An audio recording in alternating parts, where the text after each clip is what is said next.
నమస్తే, welcome to weekend comment. నేను విజయ. ఈ వారంలో జరిగిన ప్రధానంగా ముఖ్యాంశాలేంటో ఒకసారి చర్చిద్దాం. చర్చించే ముందు మనతో పాటు సీనియర్ జర్నలిస్ట్ అండ్ ఎనలిస్ట్ బండా రామ్మోహన్ రావు గారు కూడా జాయిన్ అవుతున్నారు. రామ్మోహన్ రావు గారు నమస్తే అండి. నమస్కారం విజయ. అయితే చూసుకున్నట్టయితే ప్రధానంగా ఈరోజు కేసీఆర్ హయాంలో తను 2 సంవత్సరాల తర్వాత బయటకు వచ్చి ఈరోజు బీఆర్ఎస్ఎల్పీ సమావేశం నిర్వహిస్తున్నట్టు తెలిసింది. దానికి సంబంధించి రాష్ట్ర రాజకీయాల్లో ఏమైనా మార్పులు జరగవచ్చు అంటారా? ఖచ్చితంగా.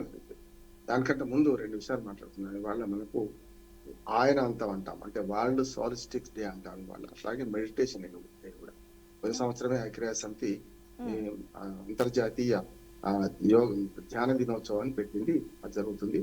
అట్లాగే ఇవాళ దానికి కారణం కూడా ఏంటంటే ఇవాళ అత్యంత రాత్రి తక్కువ పగలు ఉంటుంది. అంటే దాదాపు 14 గంటల పైగా రాత్రి ఉంటుంది. ఇవాళ అది 10 గంటలు మాత్రమే పగలు ఉంటుంది. వాళ్ళ అంటే 24 గంటలు కదమ్మా. దీన్ని ఆయనాంతాలు అంటే ఒక ముచ్చట ఇది మాట్లాడుకొని అక్కడికి వెళ్దాం. అంటే ఆయనాంతాల గురించి తెలుసుకుంటే సైన్స్ కూడా విజ్ఞానం కూడా ఉంటుంది కనుక ఆయనాంతం ఎందుకంటాం అంటే ఎక్కువ రాత్రి తక్కువ పగలు, లేకుంటే ఎక్కువ పగలు తక్కువ రాత్రి ఉండే ఆ రోజు కూడా ఉంటుంది. మనం ఇవాళ మెడిటేషన్ డే జరుపుకుంటున్నాం. ఐక్యరాజ్య సమితిని ఆమోదించింది. 21 జూన్ నాడు మనం యోగా దినోత్సవం, అంతర్జాతీయ యోగా దినోత్సవం కూడా మన భారతదేశం ప్రతిపాదించింది. భద్రతా మండలి పెంచుకుంది. ఐక్యరాజ్య సమితి అన్ని దేశాలు ఒప్పుకున్నాయి చాలా వరకు. ఇవాళ అప్పుడు ఏమో యోగా దినోత్సవం జరుపుకుంటాం. 21 జూన్కు ఇవాళ 21 డిసెంబర్కు మంచి పొందిక ఏంటంటే ప్రకృతి వింత జరుగుతుంది. అంటే ప్రకృతిలో ఇవాళ రాత్రి ఎక్కువ పగలు తక్కువ. అంటే రేపటి నుంచి మెల్లమెల్లగా రాత్రి తక్కువ అవుతుంది, మళ్ళీ పగలు పెరుగుతుంటాయి మెల్లగా. అంటే దీన్నే మనం మకర సంక్రాంతి రోజు అంటాం కదా, ఉత్తరాయణం మొదలైతే. యాక్చువల్ గా ప్రపంచవ్యాప్తంగా చూసరికి ఇవాళ అన్నట్టు ఇది భౌగోళికంగా జరిగింది. దాంతోపాటు 21 జూన్ నాడేమో అత్యంత పగలు తక్కువ రాత్రి ఉంటుంది. ఈ రెండింటిని ఆయనాంతాలు అంటాం. అంటే ఆయన ఉత్తరాయణం దక్షిణాయనం ఉంటాం కదా, ఆయన అంతాలు అంటాం. ఇంకొక 2 రోజులు ఉన్నాయి. ఒకటి ఏందో సెప్టెంబర్ 21, అట్లా మార్చి 23. వీటిలలో రాత్రి పగలు సమానంగా ఉంటాయి. భౌగోళికంగా మన భూమి వంగి ఉంటది కనుక రాత్రి పగలు సమానంగా ఉంటాయి. ఈ విషయంలో నిజంగా చెప్పాలంటే ఇట్లాంటివన్నీ కూడా సైన్స్ పిల్లలకు చెప్పాల్సిన అవసరం ఉంది. ప్రకృతి వింతలకు మనం ఆశ్చర్యపోవాల్సిన అవసరం లేదు. ప్రకృతిలో భూమి ఎట్లా ఉన్నది, భూగోళం ఎట్లా ఉన్నది, మొత్తం మనకు పాలపుంతలు ఏమిటి, భౌగోళికంగా ప్రపంచం ఏమిటి, సైన్స్ తెలుసుకోవాల్సిన అవసరం ఉంది. అందుకని భారత రాజ్యాంగంలో స్పష్టంగా శాస్త్రీయ విజ్ఞానాన్ని పెంపొందించాలి పిల్లలు అని ఉన్నది కనుక ఒక మాట దీని అంటే మెడిటేషన్ డే. ఇవాళ ఆయనాంతాల్లో వింటర్ సాలిస్టిస్ అంటారు. అంటే ఇవాళ చలికాలం, అంటే చలికాలంలో అత్యంత రాత్రి తక్కువ పగలున్న రోజుగా మేము పరిగణిస్తాం. దాన్ని 4 రోజులు మనం ఏది జూన్ 21, డిసెంబర్ 21, కొన్నిసార్లు 22 కూడా వస్తుంది. మనకు లీప్ ఇయర్ వస్తుంది కదా, ఇప్పుడు 22 కూడా 21 స్పష్టంగా ఉండదు. అట్లాగే మార్చి 23, సెప్టెంబర్ 21 ఈ 2 కూడా రాత్రి పగలు సమానంగా ఉండే రోజులు. వీటి గురించి ప్రజలకు తెలపాల్సిన అవసరం ఉంది కనుక ఒక మాట చెప్పాను. మీరు అడిగిన ప్రశ్న దగ్గరికి వస్తాను విజయ్ గారు. ఇక్కడ ఏమైందంటే కేసీఆర్ గారు గత 10 ఏళ్లుగా 9.5 ఏళ్ళు ముఖ్యమంత్రి ఉన్నారు. ఆ తర్వాత 2 ఏళ్లుగా ప్రతిపక్ష నాయకుడు. అనేక విమర్శలు ఎదుర్కొన్నారు. ఇప్పుడు ఎప్పుడైనా రాజకీయాలు ఏముంటదంటే కాసే చెట్టుకే రాళ్ళు పడతాయి కదా. ఎప్పుడు కూడా రాజకీయ పక్షాలు ఎదుటివాడిని బలహీనతను అడ్వాంటేజ్ తీసుకుంటారు. బలాలను తన బలాలను ఏమో ఇంకా ముందు పోతారు. కానీ చాలా వరకు ఇప్పుడు రాజకీయాలు ఏమైందంటే తమ బలాల కంటే ఎదుటివారి బలహీనతల మీద ఆధారపడే మనస్తత్వం వచ్చింది. ఒక రకంగా చెప్పారంటే 14 ఏళ్ళ పోరాటం తర్వాత తెలంగాణ 2014 సాధించుకున్నాం. ఆ తర్వాత మొదటి 5 ఏళ్ళు వరకు నడిచింది, రెండో 5 ఏళ్ళు ఇంకో వరకు నడిచింది. ప్రజలు ఎప్పుడైనా ఒక పాలన జరుగుతున్నప్పుడు ఒక టైం ఇచ్చారు. మొదటిసారి తీసేయలే కదా, ఆంధ్రప్రదేశ్లో జరిగినట్టు 5 ఏళ్ల తర్వాత పాలకులు మార్చలే. సుమారు 10 ఏళ్ళు చూశారు. అహంకారమా, అవినీతి, రకరకాల కారణాలతోని, అంటే కర్నూలు చావుకి ఎన్ని కారణాలు అన్ని కారణాలతోని కేసీఆర్ గారు తన పార్టీ ఓడిపోయింది. ఇవాళ ఇంటికి పరిమితం అయ్యారు. చాలా రోజుల తర్వాత 1 ఇయర్ తర్వాత నాకు తెలిసి ఇవాళ తెలంగాణ భవన్లో తమ శ్రేణులను మరొకసారి ఉత్తేజపరచడానికి వచ్చారు. ఇప్పుడు నాయకత్వం ఎప్పుడు కూడా శ్రేణులు నిరాశతో ఉన్నప్పుడు ఉత్తేజపరచాల్సిన అవసరం ఉంటుంది కనుక దానికి వస్తున్నారు అనుకుంటున్నాను నేను. దీనివల్ల రాష్ట్ర రాజకీయాలు తప్పనిసరి మార్పు వస్తుంది. అంటే ఇప్పటి నుంచి ప్రజల్లో తిరుగుతారా, మరి ఉద్యమిస్తారా, నీళ్ల దోపిడీ మీద ప్రశ్నిస్తారా, ఈ ప్రభుత్వం చేస్తున్న పనులు మంచి ఉంటుంది చెడ్డు ఉంటుంది కదా. ఎప్పుడు ప్రతిపక్షం ఏం చేస్తుంది, మంచిని అభినందించాలంటే వాళ్ళు చేస్తున్న ఏమైనా చెడు ఉంటే దాన్ని ప్రశ్నించే ప్రయత్నం చేస్తుంది. ప్రశ్నించే ప్రతిపక్షంగా ఎప్పుడు ప్రతిపక్షం ఉండాల్సిందే. ఎప్పుడు కూడా ప్రశ్నించే ప్రతిపక్షంగా ఉండాల్సిందే కానీ నిర్మాణాత్మక ప్రతిపక్షంగా ఉండాలి ఎప్పుడు కూడా. అప్పుడైనా ఇప్పుడైనా ఏ పార్టీ ఉన్నా కూడా నిర్మాణాత్మక ప్రతిపక్షం లేకపోతే నెహ్రూ గారు గతంలో వ్యాసం రాసుకున్నారు. అంటే ఆయనే ప్రతిపక్షంగా ఆయన మీద విమర్శలు ఆయనే రాసుకునేవారట. అది సంస్కారం, అది రాజకీయాలు గొప్పతనం అంటున్నారు. నెహ్రూ గారు అప్రతిహతంగా అంటే కమ్యూనిస్టులు కానీ మిగతా వాళ్ళందరూ 10, 12 మొత్తం 50 సీట్లు గెలుచుకున్నప్పుడు కూడా ఎక్కువ సీట్లు గెలుచుకున్న సందర్భంలో చూసినప్పుడు కూడా తన మీద తాను విమర్శ రాసుకొని తనే జోకులు వేసుకునేవాళ్ళు. అట్లా పాలకులు ఆ సంస్కారం అవలంబించుకోవాలి. అట్లాగే ప్రతిపక్షాలు కూడా దానికి తగ్గట్టుగా ఉండాలి. ఇవాళ కేసీఆర్ గారు బయటకు వచ్చారు కనుక ఆయన నిర్ణయిస్తారు. ఏమంటున్నానంటే ఆయన మాట్లాడిన వార్తనే, మాట్లాడకపోయిన వార్తనే, మౌనంగా ఉన్న వార్తనే, బయటకు వచ్చిన వార్తే కనుక ఆ రకంగా ఆయన ఆ స్టేచర్ అట్లా ఉన్నది. ఆయన రేపు ఈ ఉద్యమంలో మరి తానే స్వయంగా ఉద్యమిస్తారా, శ్రేణులను ఉత్తేజపరిచి మళ్ళీ ఫామ్ హౌస్కి వెళ్ళిపోతారా చూద్దాం ఏం జరుగుతుంది. కానీ కేసీఆర్ రాక మాత్రం 1 year తర్వాత ప్రజల్లోకి క్రియాశీల రాజకీయాలు మళ్ళీ వస్తున్నారు కనుక సార్ వస్తారని పాట పాడుకున్నారు. ఇప్పుడు సార్ వచ్చారు. వచ్చిన తర్వాత ఏం జరుగుతుందో చూద్దాం. రైట్ రామోహన్. మరో వార్త చూసుకున్నట్టయితే తెలంగాణలో పంచాయతీ ఫలితాలపై రాజకీయ పార్టీల విశ్లేషణ ఏంటి? అంటే ఈ 3 సార్లు దఫాలుగా జరిగిన ఎన్నికల్లో అసలు ఫలితాలు ఎలా ఉన్నాయి, పార్టీలు ఏమంటున్నాయి దీనిపై? మొదటి నుంచి ఏమంటున్నారంటే పత్రికల్లో నిష్పక్షపాతమైన వార్తలు ఒక రకంగా వచ్చినాయి. ఇప్పుడు వీళ్ళు మసిబూసి మారేడుకాయ చేసుకుంటూ వాళ్ళ గొప్పను, వాళ్ళ గెలుపుని ఎక్కువ చెప్పుకుంటున్నారు అంటున్నారు. గతంలో మనం చూసాం 56% కాంగ్రెస్ పార్టీ, 30% వరకు బీఆర్ఎస్ పార్టీ, 27-30 మధ్యనే. ఆ తర్వాత ఒక 5-6% బీజేపీ, 12,000 చిల్లర కదా మొత్తం. మిగతా 10% ఏమో ఇండిపెండెంట్లు కానీ ఏకగ్రీవంగా అయినాయి. అవి వార్తలు వచ్చినాయి కూడా. ఎందుకంటే గతంలో ఏ దొడ్లో ఈయన మాదే దూడ అంటానికి వీల్లేదు. ఎందుకంటే అందరూ కూడా పార్టీ గుర్తులతోనే కండువాలతోనే ప్రచారం చేశారు. కాకపోతే గుర్తులు మాత్రం వేరే ఉంటాయి కానీ గుర్తులతో ప్రచారం చేశారు. అంటే వాళ్ళు కత్తెర గుర్తా, గౌన్ గుర్తా ఇట్లా ప్రచారం చేశారు వార్డు మెంబర్లకు, సర్పంచ్లకు. ఇవాళ ఏమైందంటే పార్టీలు రకరకాలు చెప్పుకుంటున్నాయి.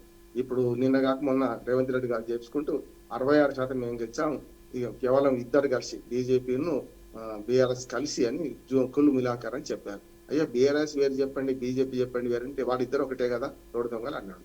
అందుకనే వాళ్ళదైన రీతిలో వాళ్ళు 66% గెలిచినామని వాళ్ళు అంటున్నారు. దాదాపు 93 నియోజకవర్గాలు, 87 నియోజకవర్గాలు మేము గెలిచినాం.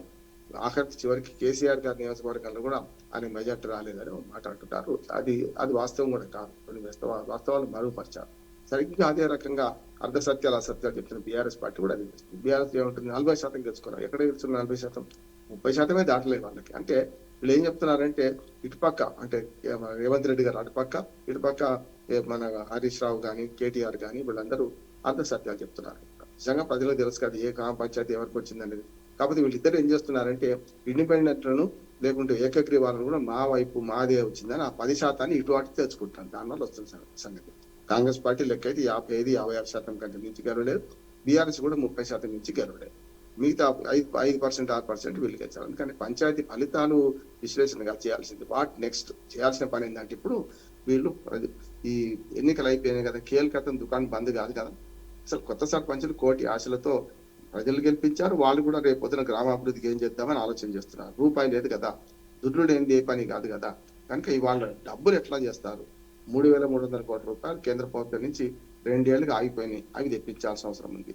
అవి వచ్చిన తర్వాత కూడా గతంలో కేసీఆర్ గారు ముఖ్యమంత్రిగా ఉన్నప్పుడు 330 కోట్లు ప్రతి నెల ఈ గ్రామ పంచాయతీలకు పోయింది. వెనుక ముందు ట్రాక్టర్కి పోయినాయా, ట్రాక్టర్ లోన్ పోయిందా, లేకపోతే ఇతరత్ర మన కరెంట్ బిల్లు కట్టిందా అని అవైనా వాళ్ళు కట్టాల్సిందే కదా.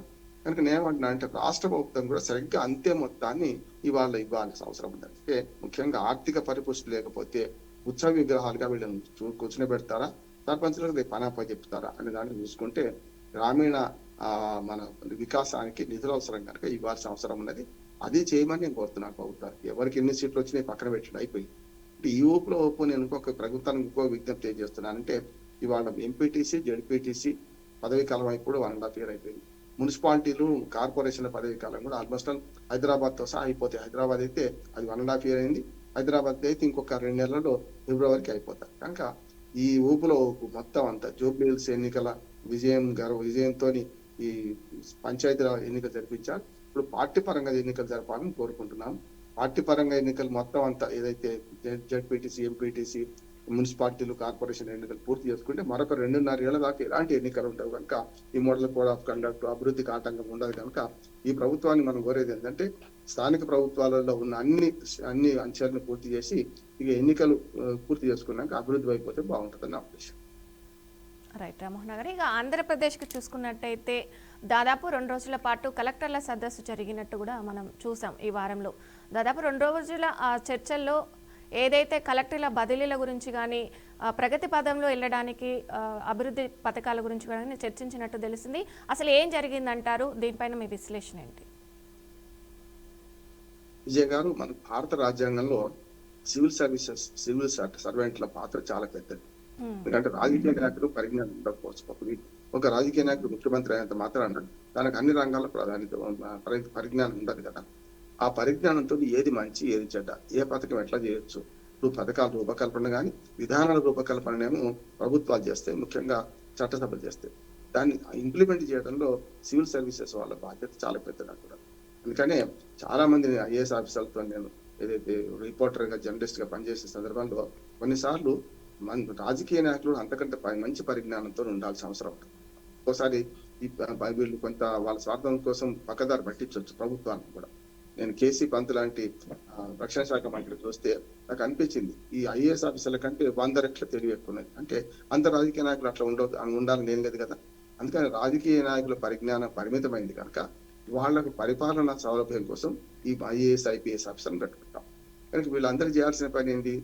ముఖ్యంగా బాధ్యతాయుతంగా ప్రజలకు ప్రభుత్వ పథకాలు అందించడం, ప్రభుత్వం చేసే పనులు అభివృద్ధి పనులను వివేగవంతం చేయడం, దానికి అవసరమైన పరిజ్ఞానంతో పాటు మనకి యంత్రాంగాన్ని సిద్ధం చేయడం కదా. అప్పుడు కలెక్టర్లు జిల్లా మేజిస్ట్రేట్లు అంటాం. అంటే కలెక్టర్లు వరకని చెప్పారంటే జిల్లాలకు ఇప్పుడు రాష్ట్ర ప్రభుత్వానికి వారసులు అంటున్నాను. ఆ కేంద్రంలో కూడా అంతే. అంటే మనకు రాజ్యాంగంలోని చట్టసభలు, ఎగ్జిక్యూటివ్ కార్యనిర్వాహక వ్యవస్థ, మూడోది జ్యుడిషియరీ అన్నాం కదా, నాలుగోది మనం. అంటే మనకు కార్యనిర్వాహక వ్యవస్థ సరిగ్గా పనిచేయకపోతే మనకి ఎంత మంచి ఆలోచన ఉన్నా కూడా అది గ్రామాల దాకా పోదు కదా, ప్రజల దాకా చేరదు కదా. దానికోసమే రెండు రోజుల సదస్సులో చాలా మంచి సూచనలు చేశారు చంద్రబాబు నాయుడు. కానీ 4సారి ముఖ్యమంత్రిగా విభజిత ఆంధ్రప్రదేశ్కు ఉన్నారు, 2 సార్లు ఉమ్మడి ఆంధ్రప్రదేశ్కు, 2వసారి ఇప్పుడు విభజిత ఆంధ్రప్రదేశ్కు ఉన్నారు. వారు ఒక రకంగా ఎగ్జిక్యూటివ్ చైర్మన్ గా వ్యవహరిస్తారు. వారు చాలా దాంతో పాటు పరిజ్ఞానం కూడా ఉంది ఆయనకు. కనుక కలెక్టర్లను హెచ్చరిస్తూనే కొందరు కలెక్టర్లు చేసిన మంచి పనులు కూడా మెచ్చుకున్నట్టు చూసాం. ప్రభాకర్ రెడ్డి గారు అని ఒక కలెక్టర్ గురించి మాట్లాడుతూ ఆయన పనికిరాడు అట్లా ఇట్లా పై అధికారులు చెప్పారు. చెప్పినా సరే నాకు ఒక మంచి అవకాశం ఇవ్వండి అని అడిగారు. ఆయన ఇచ్చిన చాలా మంచి అవకాశాన్ని సద్వినియోగం చేసుకున్నారు. అద్భుతంగా వాళ్ళ జిల్లాలో ఒక కొత్త పథకాన్ని ప్రవేశపెట్టాలని చెప్పి 6 జిల్లా కలెక్టర్లను ఆయన మెచ్చుకున్నాడు విజయ్. అంటే 6 జిల్లా కలెక్టర్లు వాళ్ళదైన రీతిలో ఆయా జిల్లాలలో వాళ్ళకు మంచి పథకాన్ని ఇంప్లిమెంట్ చేశారు. దాన్ని రాష్ట్ర వ్యాప్తంగా 6 జిల్లాల ఆదర్శంగా తీసుకొని చేద్దామని చెప్పారు. వివరంగా 2 రోజుల సదస్సులో కలెక్టర్లు చేస్తున్న పొరపాట్ల గురించి చెప్పారు. వాళ్ళు సవరించుకుంటే మంచిదని చెప్పారు. ఎట్లా సవరించుకొని ఏం చేయాలో దిశానిర్దేశం చేశారు. ఎప్పుడు కూడా ఒక ఎగ్జిక్యూటివ్ ఆఫీసర్ గా లేకుంటే ఒక మన రాష్ట్ర సారథిగా మరి తన యంత్రాంగాన్ని తాను సిద్ధం చేసుకోవాలి కదా. మంత్రుల పనితీరు పట్ల కూడా ఆయన గతంలో కేబినెట్ మినిస్టర్ను కూర్చోబెట్టి చేశారు. ఆహ్లాదకరంగా జరిగిన సమావేశంలో ఎవరి పొరపాట్లు ఏమిటి, ఎట్లా చేస్తే బాగుంటది అనేది 2 రోజులు ఉప ముఖ్యమంత్రి పవన్ కళ్యాణ్, ముఖ్యమంత్రి చంద్రబాబు నాయుడు గారు ఇద్దరు కూడా దిశానిర్దేశం చేశారు. కొంతవరకు ఆ గ్యాప్స్ ఉన్నాయి, గ్యాప్స్ ఫిల్అప్ చేసుకోవాలని కూడా ఉప ముఖ్యమంత్రి పవన్ కళ్యాణ్ గారు కూడా చెప్పారు. ఈ 2 రోజుల సదస్సు విజయవంతమైనట్టే లెక్క. నూతన ఉత్తేజంతో వీళ్ళందరూ కూడా మరి ఆయా జిల్లాలకు వెళ్ళి పనిచేయడానికి అవకాశం వచ్చింది. మంచిది అంటున్నారు. అంటే ఎప్పటికప్పుడు మన కుటుంబంలో ఎట్లా మనం సమీక్ష చేసుకుంటాం, పిల్లల చదువు గురించి మనం ఎట్లా ప్రోగ్రెస్ రిపోర్ట్ అడుగుతామో అట్లా తమ ఉద్యోగుల పట్ల కూడా ముఖ్యమంత్రి ముఖ్యంగా జిల్లా కలెక్టర్ల సదస్సులో ఇవన్నీ చెప్పారని నేను అనుకుంటున్నాను. మంచి పని. రైట్ రామ్మోహన్, జాతీయంగా చూసుకున్నట్టయితే బాపు వర్సెస్ జీరాంజీ, అలాగే మంజీరా వర్సెస్ జీరాంజీ, పేరులో ఏముంది సారం మారిందా అన్నట్టు కూడా మనం ఒక వార్త చూసాం. ఈ వార్తను అసలు ఎలా చూడొచ్చు అంటారా మోహన్ గారు? గత వారం రోజులుగా ఇది ట్రెండింగ్ లో ఉంది. అంటే గ్రామీణ అభివృద్ధి పథకాలు గ్రామీణ జీవితంలో మార్పుల కోసం నెహ్రూ గారి నుంచి మొదలుపెట్టి వాళ్ళ మోడీ గారి దాకా ప్రయత్నం చేస్తున్నారు. గతంలో మనం చూసుకుంటే గ్రామీణ అభివృద్ధి పథకాలలో చట్టంగా మారకుండా కూడా మనకు ఎన్ఆర్ఈజీపీ, ఆర్ఏఈజీపీ అట్లాగే రకరకాల రూరల్ ఎంప్లాయ్మెంట్ కోసం కానీ వీటి పథకాలు చాలా వచ్చినాయి. దాదాపు 5 పథకాలు ఉండే గతంలో, 5 సమితిలు ఉన్నప్పుడు. ఎప్పుడైతే మనకు 2005లో ఒక మంచి 3 చట్టాలు వచ్చినాయి. 2005 UPA 1 గవర్నమెంట్ ఉంటే కమ్యూనిస్టుల మన పొత్తుతో ఉండేది. అది కాంగ్రెస్ పార్టీకి తక్కువ మెజారిటీ వస్తే కమ్యూనిస్టులు కలిపి ప్రభుత్వం ఏర్పాటు చేశారు. అప్పుడు 2005లో ఒక అభ్యుదయకరమైన చట్టాలు 3 చేశారు. ఒకటేమో గృహహింస వ్యతిరేక చట్టం, అంటే మహిళలకు గృహహింస ఉన్నప్పుడు ఎట్లా అప్రోచ్ కావాలని దాన్ని. దాంతోపాటు సమాచార హక్కు చట్టం, అంటే సమాచారం గుప్పిట మూసిన సమాచారాన్ని గుప్పిట తెరిచే ఒక మంచి ఒక చట్టం. మూడవది గ్రామీణ ఉపాధి హామీ చట్టం. అప్పుడు మహాత్మా గాంధీ పేరు లేకుండే, అవసరంగా ఇప్పుడు పేరులో ఏముందని ప్రయత్నం చేస్తున్నారు కానీ ఆనాడు మనకు నరేగా అనే వాళ్ళు, అంటే నేషనల్ మన అగ్రికల్చర్, మనకు వ్యవసాయ కార్మికుల కోసం అది ఎంప్లాయ్మెంట్ గ్యారంటీ యాక్ట్ అంటారు, నరేగా. అది పెట్టిండ్రు. ఆ తర్వాత 4 ఏళ్ల 2005లో అయితే మొట్టమొదటిసారి మన దగ్గర మన్మోహన్ సింగ్ గారు ప్రధానమంత్రి ఉన్నప్పుడు, మన దగ్గర రాజశేఖర రెడ్డి గారు ముఖ్యమంత్రి ఉన్నప్పుడు అనంతపురంలో మొదలు పెట్టారు మొట్టమొదటి పథకం. దేశంలోనే మొట్టమొదటిసారి అనంతపురంలో ప్రయోగాత్మకంగా పైలట్ ప్రాజెక్ట్ మొదలు పెట్టారు. ఆ తర్వాత మహబూబ్ నగర్, తర్వాత శ్రీకాకుళం, తర్వాత ప్రకాశం, ఇట్లా వరుసగా ప్రతి సంవత్సరం పెంచుకుంటూ పోయి దేశం అంతా 650 గ్రామీణ జిల్లాలో ఇది మొదలు పెట్టారు. మంచి పథకం. దాని మీద నేను చాలా పరిశోధన చేసిన వాడిని. ముఖ్యంగా పాలకొండ అని శ్రీకాకుళం జిల్లాలో, కార్వేటి నగరం ఏమో మనకు చిత్తూరు జిల్లాలో, అనంతపురం జిల్లాలో కదిరి నియోజకవర్గంలో, ఆదిలాబాద్ జిల్లాలో మంచిర్యాల పక్కనే మన లక్షిత్పేట నియోజకవర్గంలో ప్రయోగాలు చేసిన వాళ్ళం. దీనిలో ఏం జరుగుతుంది అని చాలా వరకు ఈ పనులు ఎట్లా జరుగుతున్నాయని పరిశోధన చేస్తే చాలా వరకు గ్రామీణ ఆర్థిక వ్యవస్థ బాగుపడ్డది. ఎంత బాగుపడ్డది అంటే, గ్రామంలో 100 రూపాయలు ఒక కూలీ దొరికితే, వ్యవసాయ పనులు ఉన్నప్పుడు మాత్రమే కూలీలు దొరికేవి. అంతకుముందు వ్యవసాయ పనులు లేకపోతే ఇంట్లో పడుకోవాల్సి వస్తుంది, వస్తుండాల్సి వస్తుంది. అటువంటిది గ్రామీణ ఆర్థిక వ్యవస్థలో 100 రూపాయల కూలీ సాయంత్రం కల్లా అందితే అప్పుడు ఏం చేశారు వాళ్ళు, ఉప్పు, పప్పు, చింతపండు, నూనె కొనుక్కుంటారు కదా, సాయంత్రానికి ఖర్చు అయిపోతాయి. 1 లక్ష రూపాయలు సంపాదించే వాడు కూడా 2 రూపాయలు ఖర్చు పెట్టాడు, ఏది ధనవంతులు అయితే. అందులో 10,000 కూడా ఖర్చు పెట్టారు. అంటే గ్రామీణ ఆర్థిక వ్యవస్థలో ఈ డబ్బులు చెలామణి కావడం వల్ల మంచి మార్పులు వచ్చినాయి. ఒక రకంగా చెప్పిన ఆర్థిక వ్యవస్థకు ఊతమైంది అక్కడ. చాలా వరకు దీని మీద ఒక దురభిప్రాయం ఉన్నది, ఇది మన ఎన్ఆర్ఈ ఈపీ మన నరేగా మీద. ఎందుకంటే అవి గుంతలు తవ్వే పథకం, ఇటు పక్క అటు పక్క వస్తాం కాదు కదా. గతంలో అనంతపురంలో రాళ్ళేరే పథకం కానీ, అట్లాగే తెలంగాణలో మనకు చెక్ డ్యామ్స్ కట్టుకోవడం కానీ, లేకపోతే చెరువు పూడిక తీసుకోవడం కానీ, కట్టు కాలువలు తవ్వుకోవడం కానీ, గ్రామీణ మన పొలాలకు ముఖ్యంగా వ్యవసాయ భూములకు రోడ్లు వేయడం కానీ, ఇవన్నీ చాలా అద్భుతాలు జరిగినాయి. అసెట్ క్రియేషన్ కూడా దీనిలో భాగం. కానీ మెల్లమెల్లగా ఏమైందంటే ఈ పథకం వచ్చే ప్రయత్నం అయింది. 9 ఏళ్ల తర్వాత కాంగ్రెస్ ప్రభుత్వం పోవడం, ఈ 11 ఏళ్లుగా మోడీ గారి దీన్ని ఫస్ట్ వ్యతిరేకించుకుంటూ ఇది భూతలు తవ్వే పథకం అన్నారు. అక్కడి నుంచి మెల్లమెల్లగా నిర్వీర్యమైంది. ఇవాళ ఈ పథకం గురించి పేరు మార్పు గురించే మాట్లాడుతున్నారు తప్ప, మహాత్మా గాంధీ పేరు మధ్యన వచ్చింది, 2009 వచ్చింది. దాన్ని ఇప్పుడు తీసేసి వీళ్ళు వికసిత్ భారత్ గ్యారంటీ రోజ్గార్ మన ఆజీవిక మిషన్ గ్రామీణ అని చెప్పి ఇంత పెద్ద పేరు పెట్టి చేశారు. ఇప్పుడు పేరు మార్పు గురించి అటు గాంధీ గారి గురించి వాళ్ళు, ఇటు పక్క పేరు మారిస్తే మీకేమైందని వీళ్ళు కొట్టాడుతున్నారు. కానీ ఇందులో 2-3 పొరపాటు పెద్దవి జరిగినాయి. ఇప్పటిదాకా 60%, 40% అని లేకుండే మొత్తం నిధులన్నీ కూడా కేంద్ర ప్రభుత్వం ఇచ్చేది. ఇప్పుడు రాష్ట్రాలు 40% పెట్టుకోమంటున్నారు. దీనివల్ల రాష్ట్రాల మీద భారం పడుతుంది కదా. దీని మీద ఏ కాంగ్రెస్ పార్టీ మాట్లాడతలేదు. వాళ్ళకి ఎంతసేపు మహాత్మా గాంధీ గురించి మాట్లాడుతున్నారు కానీ ఇది ఒకటి. రెండవది, ఇందులో మనకు మంచి కూడా ఉంది. 100 రోజుల నుంచి 120 పని దినాలు పెంచారు, మంచిదే కదా. యాక్ట్ అంటే ఇప్పుడు ఇది గ్యారంటీ యాక్ట్ కనుక హక్కుగా, ఒకవేళ ఒక కూలికి, రైతు కూలికి ఎవరికైనా 100 రోజుల పని దొరకకపోతే ఇప్పటిదాకా కోర్టు పోయే అవకాశం ఉంటుంది. అంటే హక్కుగా ఉంది కనుక 120 రోజులు పెంచారు. నిధులు పెంచలే కదా. గతంలో దాదాపుగా ఒక ఆంధ్రప్రదేశ్ 9,000 కోట్ల నిధులు ఉమ్మడి ఆంధ్రప్రదేశ్ మనం వాడుకున్నాం. అటువంటిది వాళ్ళ మెల్లమెల్లగా నిధులు తక్కువ చేసి రోజులు పెంచితే ఏం లాభం? అన్నిటికంటే ముఖ్యమైనది అంటే వ్యవసాయానికి అనుసంధానం చేయాలని ఎప్పటి నుంచే కోరుతున్నాం. వ్యవసాయానికి అనుసంధానం చేసి వ్యవసాయ కూలీలు దొరకలేరు. ఇక్కడ నుంచి బీహార్ నుంచి, ఒరిస్సా నుంచి, ఛత్తీస్గఢ్ నుంచి మనం కూలీలు తెచ్చుకుంటాం చూస్తున్నాం. ఉమ్మడి ఆంధ్రప్రదేశ్ లో వ్యవసాయ పనులన్నిటికీ కూడా ఎక్కడి నుంచో కూలీలు చేసుకోవాల్సిన అవసరం వస్తుంది. ఎందుకు వస్తున్నది? వీళ్ళు పని చేస్తలేరు, వీళ్ళకి పని దొరకలేదు. రెండు ఉన్నాయి. అంటే పని చేసే వాళ్ళు ఉన్నారు, తీసుకునే వాళ్ళు లేరు. కనుక ఈ రెండింటి మధ్య అనుసంధానం చేయాలంటే వ్యవసాయానికి అనుసంధానం చేయమని కోరుతున్నా. ఇట్లాంటి వాటి మీద మాట్లాడతారా? లేకపోతే ఓన్లీ మహాత్మా గాంధీ పేరు చేసిన వాళ్ళు కాదు మా ఇష్టం అనే పేరు పెట్టుకుంటే రాముడికి గాంధీకి పోటీ పెట్టారు. వాళ్ళకి చెప్పానంటే రాముడికి గాంధీకి పోటీ పెట్టాల్సిన అవసరం లేదు. ఆర్ఏఎం కలవడానికి వాళ్ళకి ఉపాయం చేసేది కాదంటలేదు నేను. కనుక ఈ రెండింటి మధ్య పోటీ పెట్టి అసలైన సమస్యను దీన్ని మరుగునపరుస్తున్నారు. 2 పార్టీలు అసత్యాలు చెప్తున్నాయి. మీరు అన్నది సారం మారిందా లేదా? కనుక ఇప్పుడైతే ఈ పథకాన్ని నిర్వీర్యం చేసినట్టే లెక్క. కేవలం కొత్త సీసాలో పాత సారం పోసి ఒక రకంగా చెప్పానంటే ఈ గ్రామీణ ఉపాధి హామీ చట్టాన్ని నిర్వీర్యం చేసే క్రమం మాత్రం జరుగుతున్నది. దీన్ని తెలుసుకోవాల్సిన అవసరం ఉంది. దాన్నే ప్రతిపక్షాలు ఎండగట్టాలి, ప్రభుత్వానికి దారి తీసుకొచ్చుకోవాలి. అది చేయాల్సిన పని. కానీ అనవసర విషయాల మీద పెద్ద ఎత్తున రాద్ధాంతం చేస్తున్నాను నేను. రైట్ రామగారు, మరొక అంశం చూసుకున్నట్టయితే ఓట్ల కోత విమర్శల వార్త అంటూ కూడా చూసాం. అదేవిధంగా గుజరాత్, పశ్చిమ బెంగాల్, తమిళనాడులో లక్షల ఓట్ల కోత మరింత వివాదాస్పదమవుతుంది. అలాగే ఓటర్ల స్పెషల్ ఇంటెలిజెన్స్ రివిజన్ కూడా కార్యక్రమం నిర్వహించారు. ఈ వార్తను అసలు ఎలా చూడొచ్చు అంటారు? దీనిపై మీ విశ్లేషణ ఏంటి? ఇది కూడా అంతే. 2 జాతీయ పార్టీలు అట్లాగే కూటమిలు కూడా అసలు విషయాన్ని మరుగున పరుస్తూ ఇదిగో పూరి అంటే ఇదిగో తోక అంటున్నారు. ఎస్ఐఆర్ని పూర్తిగా సమర్థిస్తున్నాను. ఎందుకంటే ఓటర్ లిస్ట్ లో మనకు సంస్కరణ జరగాలా లేదా, ఓటర్ లిస్ట్ లో చచ్చిపోయిన వాళ్ళు ఓట్లు ఉన్నాయి, ఊళ్ళో లేని వాళ్ళు ఓట్లు ఉన్నాయి, 2-3 చోట్ల ఎంట్రీ అయిన ఓట్లు ఉన్నాయి, ఇవన్నీ ఉన్నాయి. వీటిని కనీసం 10 ఏళ్లకోసారి 4 ఏళ్లకోసారి సవరించాల్సిన అవసరం ఉంది కదా. గతంలో 52లో ఫస్ట్ 51, 52లో ఫస్ట్ ఓటర్ లిస్ట్ తయారైతే అప్పుడు తక్కువ మంది ఓటర్లు, దాదాపు 13 సార్లు గతంలో 14 సార్లు జరిగినాయి. ఏది ఎస్ఐ అప్పుడు రాని వివాదం ఇప్పుడు ఎందుకు వస్తున్నది అంటే, మొన్నటి దాకా ఈవీఎంల మీద తాము గెలిస్తే తమ గొప్ప, ఓడిపోతే ఈవీఎంలు తప్ప ఈవీఎం లేదు రాజకీయం చేశారు ఈ రాజకీయ పార్టీలు, బీజేపీ కానీ కాంగ్రెస్ కానీ. వాళ్ళ అధికారంలో వాళ్ళు, వీళ్ళ అధికారంలో ఉన్నప్పుడు వీళ్ళు, ప్రతిపక్షంగా ఉన్నప్పుడు ఈ ప్రచారం చేసిండ్రు. ఇప్పుడు ఇక్కడ జరుగుతుంది ఏంటంటే, నేను చెప్పిన చనిపోయిన వాళ్ళ ఓట్లు ఇవన్నీ తీసేస్తున్నారు. నిన్న కొన్ని ఫలితాలు వచ్చినాయి. మొన్న 12 రాష్ట్రాల్లో జరుగుతుంటే మొదలు బీహార్లో చేశారు. సరే బీహార్లో ఏమైంది, ప్రభుత్వం అదే ఉన్న ప్రభుత్వం వచ్చింది, వాళ్ళు ప్రతిపక్షాలకు పూర్తిగా సీట్లు రాలేదు. దాన్ని ఆసరా చేసుకొని మా ఓట్లు తీసేస్తున్నారు. అంటే మా ఓట్లు మీ ఓట్లు అని ఉండవు.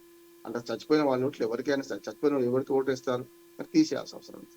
నిన్న 4 రాష్ట్రాల ఫలితాలు వరకు చెప్పాలంటే ప్రాథమిక సవరణలు జరిగిన ఓటర్ లిస్టు బయట పెట్టారు. అంటే ఒక రకంగా చెప్పాలంటే ప్రతిపక్షాలు ఆరోపిస్తున్నట్టు పశ్చిమ బెంగాల్లో, తమిళనాడులో మాత్రమే తీసేసేట కాదు కదా. దాదాపు 73 లక్షల ఓట్లు గుజరాత్ లో పోయినాయి. గుజరాత్ లో ఏ ప్రభుత్వం ఉన్నది, మోడీ ప్రభుత్వమే కదా. కనుక నా ఉద్దేశం ఏంటంటే, తప్పుడు ఓటర్ లిస్టులు ఇట్లాగే కొనసాగి తప్పుడు ఫలితాలు తెచ్చుకుందామా, లేకపోతే సరైన విధంగా ఆ ఓటర్ లిస్టులు సంస్కరణ చేసుకుందామా అని రాజకీయ పార్టీలు ఆలోచించాలంటున్నా. ఎలక్షన్ కమిషన్ చేసేదని సమర్థిస్తారు, తప్పు చాలా ఉన్నాయి తప్పులు. కానీ నా ఉద్దేశం ఏంటంటే, ఈ ఓటర్ లిస్టులలో ఏవైతే పేర్లు ఉన్నాయో వీళ్ళల్లో సరైన విధంగా బతుకున్న వాళ్ళు, లేకుంటే అక్కడ ఓటేసే వాళ్ళ పేర్లు ఉంచుదామా, ఎక్కడ దాన్ని తీసేద్దామా, రోహింగ్యాలు లేకుంటే ఇతర దేశస్తులు వచ్చి ఇక్కడ మా తిష్ట వేసుకున్న వాళ్ళ ఓట్లు ఉండామని రాజకీయ పక్షాలు ఆలోచించుకోవాలి. నిన్న మనకు 73 లక్షల ఓట్లేమో గుజరాత్ లో పోతే కేవలం 58 లక్షల ఓట్లు మాత్రమే పశ్చిమ బెంగాల్లో పోయినాయి. మరి ప్రభుత్వాలు ఏముంటే అవే చేసుకుంటే అట్లా మరి గుజరాత్ లో ఎక్కువ పోవద్దు కదా. గుజరాత్ లో మోడీ గారు ఉన్నారు కదా, అంటే బీజేపీ ప్రభుత్వం ఉన్నది కదా. అందుకని ఏమంటున్నారంటే, ఈ పరస్పర ఆరోపణలు చేసుకున్నప్పుడు అసత్యాలు చెప్పుకుంటూ అసలైన విషయాన్ని మరుగున పరుస్తున్న ఈ పార్టీలు. కనుక మొత్తం మీద రాజకీయాలు చేసుకోండి, కానీ ఈ ఓటర్ లిస్ట్ రాజకీయాలు చేయొద్దు అంటున్నాను. చాలా సార్లు 4-5 చోట్ల ఉన్న తొలగించాలంటే అసలైన పరిష్కారం కోర్టు కూడా చెప్తలేదు. కోర్టులో కేసు పడ్డది, మనకు సుప్రీంకోర్టు కూడా దీన్ని అంగీకరించింది, సమస్య లేదు, మీరు ఈ మన ఎస్ఐఆర్ కొనసాగాలని అని చెప్పింది. కానీ అందులో పొరపాటు సవరించడానికి అవసరమైన మార్గాలు వెతకండి అనేది నేను ఒక మంచి మార్గం చెప్తున్నాను. ఇప్పటిదాక అది ఆ పద్ధతి లేదు, చేయాలంటున్నాను. ఏంటంటే, ఓటర్ లిస్టులకు మనకు ఆధార్ కార్డు అనుసంధానం చేయాలి. బండారు రామ్మోహన్ రావు అని ఒక క్లిక్ చేస్తే నా ఆధార్ నెంబరు దానికి జత చేయగానే వెంటనే నాకు దేశంలో ఎన్ని చోట్ల ఓట్లున్నాయి బయటకు వస్తాయి కదా.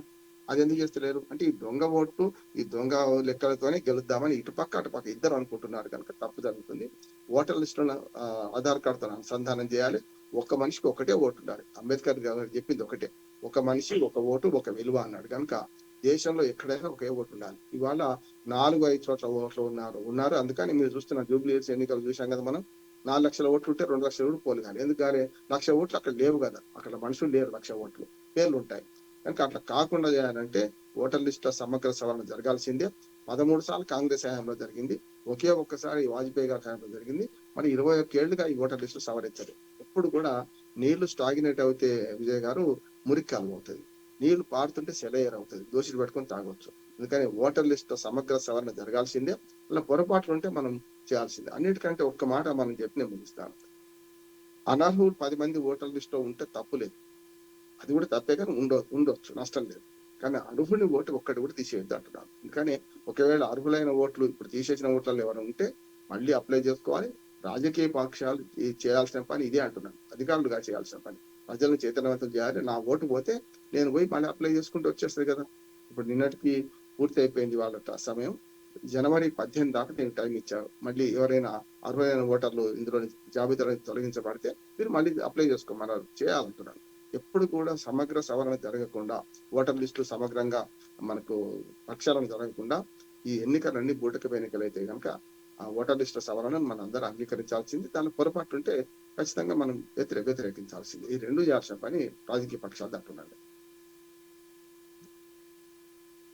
థ్యాంక్ యూ సో మచ్ అండి. Thank you so much. ఇది ఇవాళ weekend comment. Keep watching BRK news Telugu డిసెత్తా.